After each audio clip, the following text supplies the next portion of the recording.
Okay, here's our sink base right here.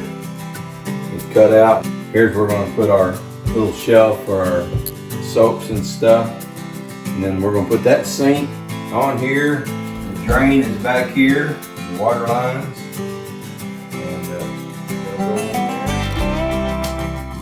Hey guys, so welcome to another episode. So if you haven't seen the before and after yet, we put it out a few weeks ago. There is a link on the very top of the description, so it's super easy to find. You guys can check that out.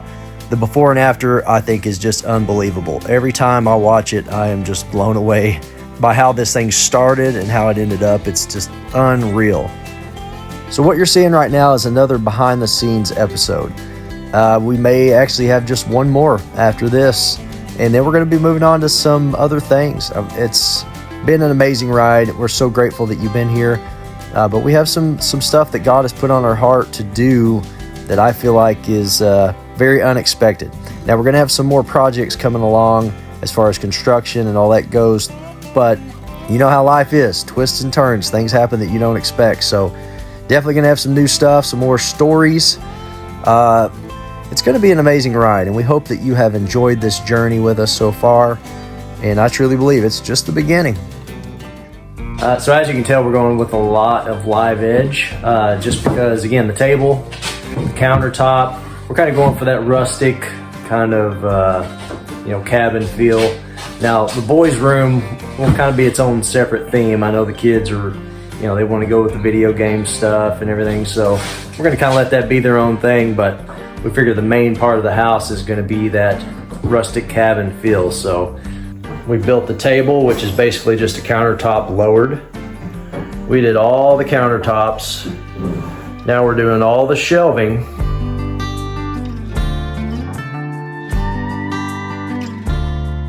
All right, guys, it's a new day. We're back on the shower. We're going to start pouring the concrete now. So here we go.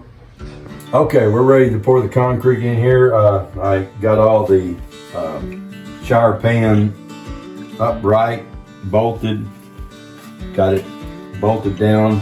The drain system, we're going to go a little over an inch lower than the step down, and it's going to fall 1.5 inches. That's the plan.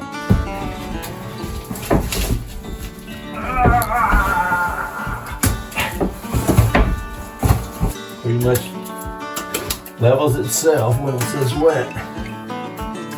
It'll take a while to be able to finish it out. That's all right. We got all day. Now, Dad wanted me to clarify, you don't really want to spread out cement with your bare hand. There's actually acid in it that can eat at your skin. So this is kind of one of those perfect do as I say, not as I do moments. So kind of went through the other day and finished doing all the touch-up painting. My next job is going to be staining the wood. We have our ceiling fan ready for the living room. We got our TV that we're going to be mounting right there above the doorway so you can see it anywhere in the living room, kitchen, and the loft. So that's pretty cool, and it's a smart TV that someone gave us. I mean, I'm telling you, we put God on the spot. I know I sound like a broken record, but that's the whole theme of the channel, right? Led by fire.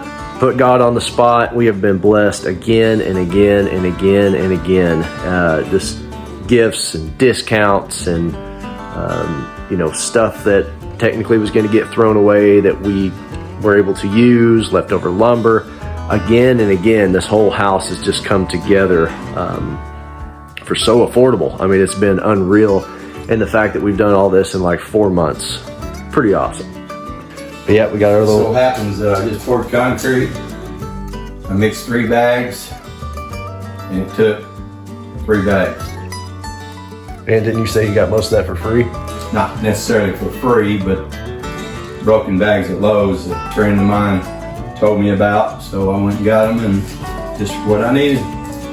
So another thing we've been working on too is the beds for the boys' room. So it took us a little while to get the design right for the bedroom because it's really small. And my kids, they like to play games in their downtime. So we wanted to have the living room and the game room separate. Like we wanted it to be 2 different environments. So we wanted to be able to have the living room to be kind of the quiet place where you can read or study or do whatever, but also, of course, have the TV if we want to watch something. But as far as games, entertainment, all that went, for the most part, I wanted it to be separate in the game room. So our goal was to make the bedroom a game room as well, but fitting everything into this little bitty room was tricky. I have twins, and they've slept together most of their life, but at their mom's house, they actually have bunk beds. Well, the idea originally here was to do bunk beds, but with the ceiling being so low, that's obviously not gonna work. And we can't build a full-size bed that can sleep together here. Plus, they're getting older. They're gonna be teenagers soon, so they're probably gonna want their own space. So, with a little bit of putting our heads together and designing, here's our idea. So basically, we got 2 little boxes that we built around the outside of the room. And we bought these smaller, I think they're like twin size mattresses for like an RV. So they're like 20, I think it was 25 by 75 if I'm 30? 75. So it's 30 by 75 mattresses. So it's big enough for one person. And so we just built this kind of almost like a little sectional design. And this actually has another purpose too. One, to be 2 beds, but also to be a sectional. That way they can put cushions up and be able to use it as a couch. And then what we're gonna do is build like a little entertainment center thing right there. And again, since I have twins, they always play their own games. So we're gonna have a TV mounted on the wall there. And then also on the back wall here. And then maybe have to do like beanbag chairs or something in the floor to be able to see this TV. But again, using small space, as smartly as we possibly can. If smartly is a word, I don't know. And job number 3 is staining, and that's what it's coming out as. Those mattresses, they're not special mattresses. They are literally just, mattresses meant for like an RV. And I mean, let me show you something real quick.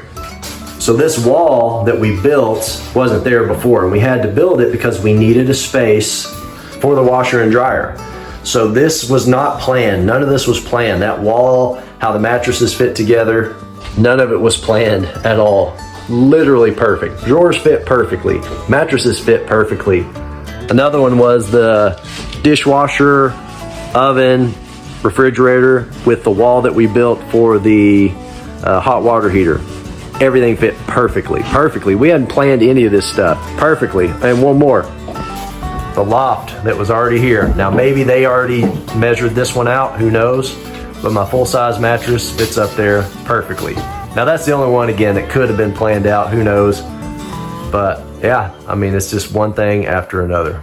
A lot of people might wonder, man, why doesn't God answer my prayers? If I pray all the time, why doesn't he answer my prayers like he's answering yours? It's not necessarily that God's answering our prayers that we're just praying. It's that in the very first video, I said God's going to show up. I said it in faith, and God responds to faith. So I said originally, God's going to show up. He's going to show it for his glory. He's going to do it. That's why God's showing up.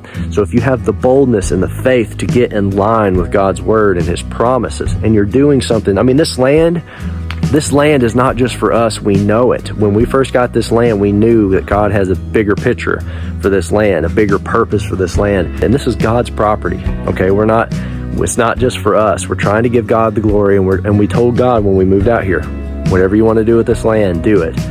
But again, if you put God on the spot and say, if your goal is to glorify him, it's totally different. It's totally different than saying, God, I want this, I want that. What does the book of James say? You receive not because you ask not. You receive not because you ask amiss, that you may spend it on your own desires. If you're only praying for stuff because you want it for yourself, that's not quite the same as saying God's going to show up, with something like this house. He wants us to have a house. He wants us to have a place to live. He wants us to have food. But when we step out in faith in the beginning and say, God is going to do this, and you tell people, which is scary, it's hard to do, right? But that's when God shows up, when you're ready to glorify him, when your goal is to glorify him. So as you guys have seen, this has been so much more than about building a house. The house is just part of the story. It's a ministry. This channel is a ministry. you know, I started doing shorts and trying to encourage people and sharing stories and stuff, and it's been unreal. I've had millions of views, and the most common thing that I've noticed is people are hungry. They're desperate for answers. They're desperate for a savior, somebody to rescue them out of this hard life. Listen, I'll be the first one to tell you, life is challenging. I've gone through 43 years of challenges like anybody else. Before I got this house, my life was nearly impossible. I don't want to go into the details, but it was years and years and years of struggle, constant questions. God, why is my life not changing? And God used every single moment. He doesn't waste a moment. He used every single moment to refine me, to make me the person that I am now, which is far from perfect, but it's far from where I used to be as well. God will use He doesn't waste moments. He won't waste a moment in your life. And you have to trust that even though the thing you're going through doesn't really make sense, God has a perfect plan, and He will bring you out the other side so much better. If God is willing to let Jesus suffer to save the world, He's willing to let us suffer if it can save more people. It's all about eternity. That's what matters. Yep, another job well done. Pretty much all we got to do now is stain, put the last pieces together, get the refrigerator, and it's move-in day. So we've been spending quite a bit of time staining, and I didn't record it because it's extremely boring. And honestly, I've been doing it for days, and it's making me feel all loopy, and it's awful, and I just want to get it over with. The problem is that we put a lot of the trim on and didn't stain it before. I don't know why. It's been the worst decision ever. I blame him. But the problem is we've actually taken a lot of it off, and it hadn't been that bad. But there's certain things, it's like, you know, we just had to stain it on the wall, but I'm going to show you how it looks. It looks pretty good.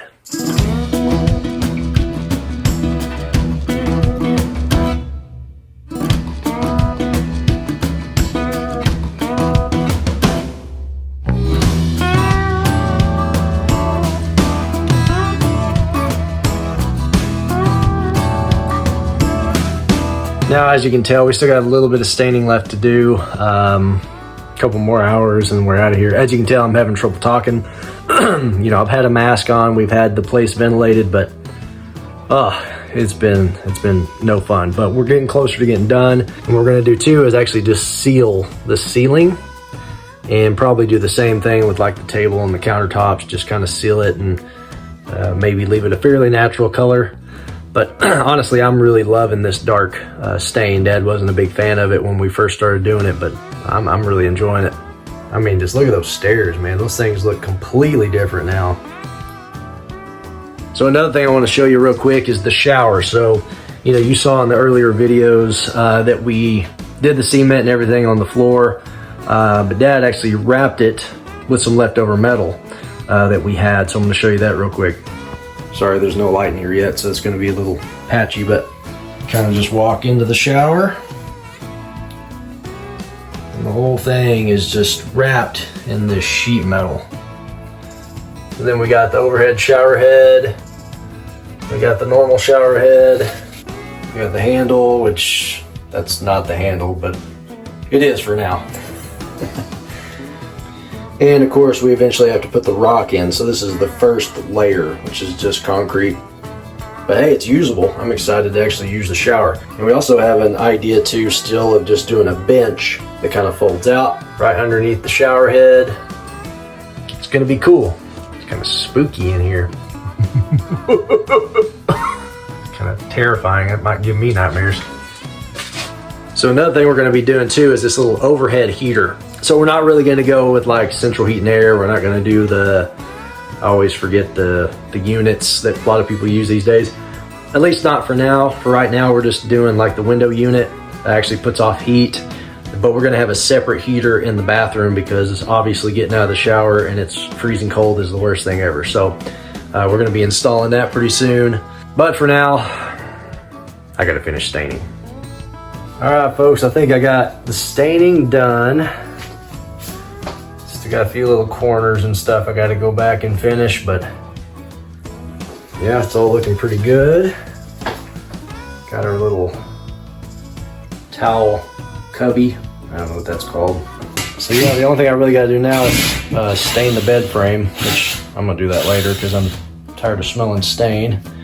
But I think that's really the last thing. A few little pieces of trim Dad's gonna pull out and do later, but it's basically done. Now Dad's in the process of hanging up the first TV mount. It's gonna be over the doorway, but the cool thing is you'll be able to see it from anywhere in the house pretty much. Then we're gonna have a love seat right here along the wall. The only place you won't be able to see it from is that little corner, but that's where my recliner is gonna be, kind of under the loft, so it's actually fine because that's gonna be kind of my reading nook. Yeah, it's funny too because I've been wearing a mask while I was staining. This brings back a lot of bad memories. Even the gunk on the mask. I remember always pulling off the mask, thinking how disgusting it is. I hope we never go back to that. And there we go. We got our TV up, which, yeah, pretty much takes up the whole wall, but it's almost like having a little bit of a theater. So now I'm just gonna have to go find me a universal remote because I don't think it has a remote with it. And obviously don't want to climb up there every time you want to change the channel. So, hey. You can get 2 remotes. Good job. So you can lay in your bed up there and watch it, and kids can down here and you guys can fight. Yep, see, I like the way he thinks, except for the fighting part, but the 2 remotes. Ain't got time for walking downstairs. I want to watch cartoons. I want to watch cartoons. That's why they're gonna have their room. See you in the next video. Hang on. See you in the next video. Still thought that'd be a lot cooler than it was. Wait, hang on. See you in the next video. There we go.